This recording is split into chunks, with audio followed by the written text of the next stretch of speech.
Bienvenue dans l'atelier Unimax. Je m'appelle Tom Krasensky et cette fois-ci, je veux vous présenter les produits de la marque Rockley pour le collage des joints sur les tenons assemblés.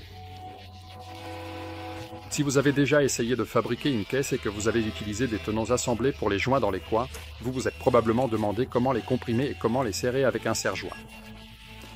C'est pourquoi ces tenons sont généralement fabriqués un peu plus longs, afin de dépasser le mur de la caisse, et vous pourrez ensuite, une fois secs, poncer ces dépassements pour les rendre bien lisses. Donc, cela exclut l'utilisation d'un serre-joint classique directement dans les coins. Et dès que vous l'utilisez un peu plus près du centre du mur, il y a une flexion assez importante. Et dans cet état courbé, la colle se fige et vous vous retrouvez simplement avec une caisse déformée. Si cela reste ouvert, c'est plutôt un problème esthétique, mais au moment où vous souhaitez y placer une certaine puissance, que ce soit par le haut ou en l'insérant par le côté, cela devient un problème. En réfléchissant à la façon de résoudre cela, j'ai pensé à des peignes qui s'inséreraient exactement entre les tenons assemblés et qui pourraient ensuite être serrés avec des serre-joints normaux. Et quand j'ai découvert que quelqu'un d'autre avait eu une idée tout aussi géniale que la mienne, mais qu'en plus il avait réussi à la fabriquer et à la vendre, j'ai demandé toutes les 3 tailles. Le plus petit est quart de pouce, le gris est 3/8 de pouce et le bleu est demi-pouce. Si les pouces ne vous disent rien, il suffit de retenir que ceci mesure 6,35 mm, ceci mesure environ 9,5 mm, ceci mesure 12,7 mm. J'ai aussi des outils pour fabriquer des tenons assemblés sur une scie de table, faits sur mesure pour ces dimensions, donc cela ne me pose aucun problème. Alors, en quoi consiste le truc? Le truc, c'est que le peigne pousse en fait dans les espaces entre les tenons.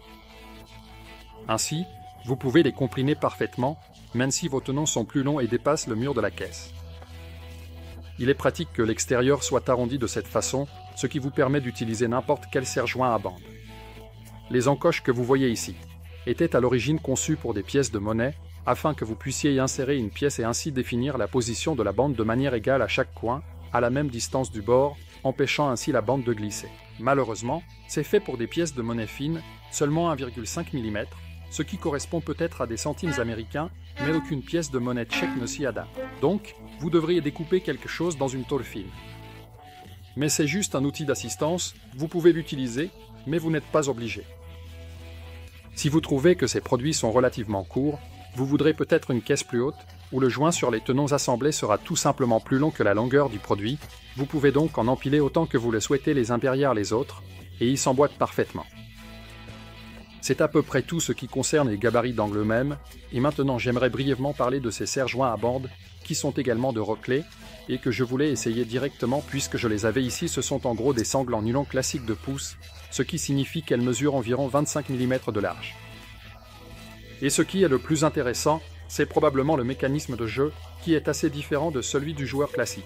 Bien sûr, vous pouvez aussi l'utiliser ici, mais celui-ci a plusieurs petits avantages qui pourraient vous convaincre qu'il est peut-être préférable d'utiliser ce type pour un travail fréquent. Tout d'abord, vous n'allez pas détester cette extrémité libre.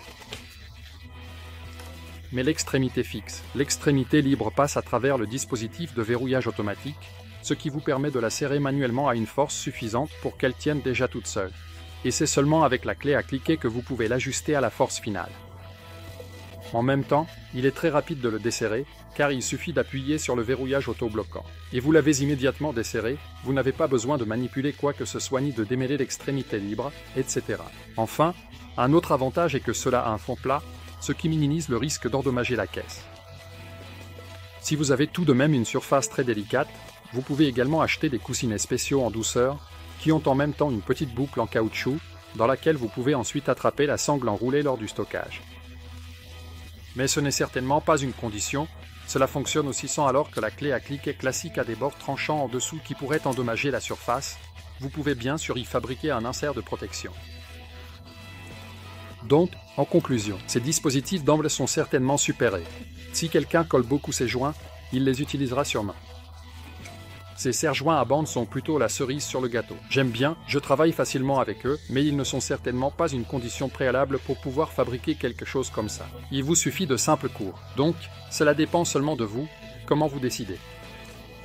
Vous trouverez des liens vers tous les produits dans la description sous la vidéo. Merci d'avoir regardé et j'ai hâte de vous retrouver dans une prochaine vidéo de l'atelier Unimax.